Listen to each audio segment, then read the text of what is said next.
So guys ఎలా ఉంటారు అందరూ బాగున్నారు అనుకుంటా. సో వీడియో వచ్చేసి చాలా అంటే చాలా ఇంట్రెస్టింగ్ ఉండబోతుంది. ఇంత కూడా మిస్ కాకుండా చూడండి, ఎందుకంటే video related to machine learning అనమాట. మషిన్ లెర్నింగ్ గురించి మీరు ఎన్నోసార్లు ఎన్నో చోట్ల మీరు వినే ఉంటారు. అండ్ ఇప్పుడు నేను చెప్పబోయే టాపిక్ కూడా అదే. And it will be the boom of AI tool అనమాట. ఇది సెకండరీ కూడా అనుకోవచ్చు మీరు ఏఐకి, artificial ఇంటెలిజెన్స్కి.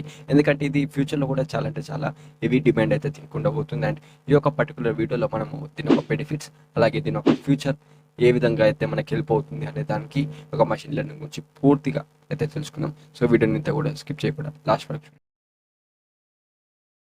So guys the first of all point ఏంటంటే, ఒక మషిన్ లెర్నింగ్ అంటే ఏంటి? Machine learning is nothing but ఇది కూడా ఒక రకమైన ఆర్టిఫిషియల్ ఇంటెలిజెన్సే. మనం ముఖ్యంగా దీంట్లో అనేది మనకి చాలా విధాలుగా అయితే మనం దీంట్లో చేసుకోవచ్చు. లైక్ అల్గోరిథమ్స్ డిజైన్ చేసుకోవచ్చు. అండ్ కొన్ని సాఫ్ట్వేర్ అప్లికేషన్స్ ఉంటాయి కదా, మనం దాని ఒక ప్రోగ్రామ్ని మనం చదవకుండానే దాని ఒక రిజల్ట్స్ అనేది ప్రిడిక్ట్ చేసి అయితే చెప్పొచ్చు అనమాట. సో ఈ విధంగా అయితే ఒక ఎంఎల్ ఆర్టిఫిషియల్ ఇంటెలిజెన్స్ అనేది వర్క్ అవుతుంది. సో ఇది మనకైతే బేసిక్ అయితే 4 మేజర్ అప్రోచెస్లు అయితే ఉంటాయన్నమాట మనకి. సో ఫస్ట్ వచ్చేసి unsupervised learning and supervised learning రెండోది. థర్డ్ వచ్చేసి semi supervised learning. And fourth వచ్చేసి ఇన్ఫోర్స్మెంట్ లెర్నింగ్ అనమాట. సో ఇవి ఒక 4 మేజర్ పాయింట్స్ ఆఫ్ ఒక ఎంఎల్ అంటే మషిన్ లెర్నింగ్. సో గైస్ దీన్ని యూజ్ చేస్తే మనకు అనేది చాలా అంటే చాలా ఫ్యూచరిస్టిక్ అయితే మనకి బెనిఫిట్స్ అయితే లభిస్తాయి. లైక్ మనకి దీంట్లో మనం చూసుకోవచ్చు, ఇంప్రూవ్మెంట్ ఆఫ్ ప్రొడక్టివిటీలో మనకి ఆటోమేషన్ అయితే అవ్వడం జరుగుతుంది. అండ్ అక్యురసీ ఇంప్రూవ్ కూడా అవుతుంది. ఎలా అంటే మషిన్ లెర్నింగ్ ఎక్కువగా అయితే డేటాని కన్జ్యూమ్ చేస్తుంది కనుక ఆల్గోరిథమ్స్ని కూడా అనలైజ్ చేసి ఇంకా ఎక్కువగా అయితే ప్రిడిక్షన్ చేయడంతో కొన్ని ఒక ప్రొడక్టివిటీలో కూడా మనకి చాలా అంటే చాలా ఎంగేజ్మెంట్ ఉంటుంది. అండ్ డెసిషన్ మేకింగ్లో కూడా ఇది ఒక మన the most important and improve చేస్తుంది రియల్గా కూడా.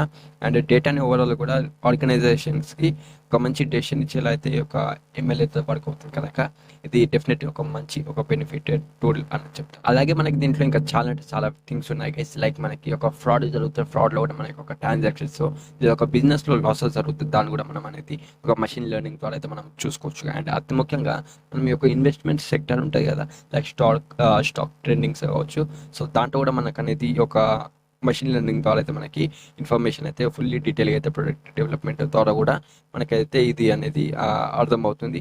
అండ్ బిజినెస్కి ఒక ప్రొడక్ట్ డెవలప్మెంట్లో కూడా కన్జ్యూమర్స్కి ఒక బిహేవియర్ని అర్థం చేసుకుని కూడా ఈ యొక్క మషిన్ లెర్నింగ్ అనేది మనకి చెప్తుంది. అండ్ దాని ద్వారా అయితే మనం ఒక కొత్త కస్టమర్స్ని ఇలా తీసుకోవచ్చు అనే దానికి కూడా మనకి ఒక మంచి ఫుల్లీ డీటెయిల్గా అయితే ఎక్స్ప్లెయిన్ చేస్తుంది. అండ్ ఇంకా చాలా పాయింట్స్ ఉన్నాయి, లైక్ కంపెనీస్ని ఏఐ ఎలా అయితే అడాప్ట్ చేసుకుందో ఈ యొక్క మషిన్ లెర్నింగ్ కూడా అడాప్ట్ చేసుకుంటే ఇట్స్ బెస్ట్.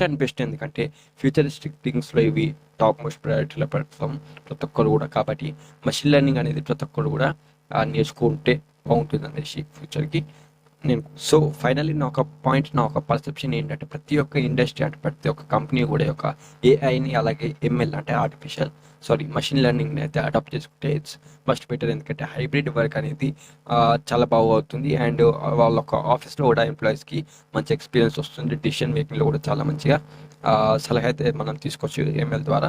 అంటే ఫ్యూచర్లో ఈ యొక్క ఎంఎల్ ఎలా ఉండబోతుంది అనే దానికి చాలా అంటే చాలా మేజర్ థింగ్స్ అయితే ఇక్కడ ఉన్నాయి. అండ్ కొన్ని గురించి మాట్లాడుకుంటే స్పెషల్లీ సో గైస్ దీని ఒక ఫ్యూచర్ ఎలా ఉండబోతుంది అంటే, మషిన్ లెర్నింగ్ అనేది ప్రతి ఒక్క ఇండస్ట్రీలో కూడా చాలా బాగా గ్రోత్ అవుతుంది. అండ్ స్పెషల్లీ ఎందుకు ఈ యొక్క మాట అంటున్నా అంటే, ఇది ఒక మంచి కీ రోల్ అయితే ప్లే చేస్తుంది. అండ్ నెక్స్ట్ డికేట్లో మనం ఎప్పుడైతే స్కూల్స్కి పంపిస్తాం మన పిల్లలని, వాళ్ళకు కూడా మషిన్ లెర్నింగ్ ద్వారానే వాళ్ళు అనేది స్టడీస్ కూడా నేర్చుకుంటారు. అండ్ ఇంతమంది చెప్పినట్టే మ్యాసివ్ గ్రోత్ అయితే దీనికంటే ఉండబోతుంది ప్రతి ఒక్క ఇండస్ట్రీలో.